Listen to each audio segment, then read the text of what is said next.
গল্পের নাম ধৈর্যের ফল। একদা এক গ্রামে পাতি শিয়াল বাস করত। কিছুদিন খাবার না পেয়ে শেয়ালের পেটটা এক্কেবারে চুপসে গেল। একদিন সে বাধ্য হয়ে খাবারের সন্ধানে বেরিয়ে পড়ল। পথে যেতে যেতে হঠাৎ তার চোখে পড়ল একটা ওক গাছের খোড়লে বেশ কিছু রুটি আর মাংস রাখা আছে। রাখাল বালকদের কেউ হয়তো পরে খাবে বলে রেখে দিয়েছে।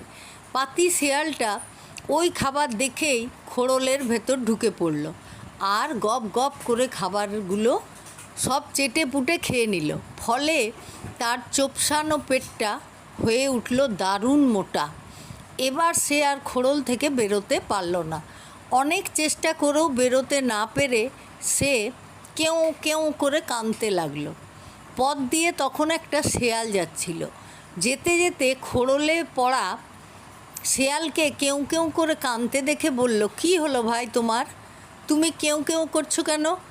খোড়লে আটকে পড়া পাতি শিয়ালটা তখন তার মুশকিলের কথা তাকে খুলে বলল। তখন পথচারী শিয়ালটা বলল, ও তাই বুঝি, তা একটু সবুর করো, পেট তোমার আবার আগের মতো শুকনো হয়ে যাবে। তখন অনায়াসে তুমি ওই খোড়ল থেকে বেরিয়ে আসতে পারবে। অর্থাৎ ধৈর্য ধরে থেকে সমস্যার সমাধান করতে হয়।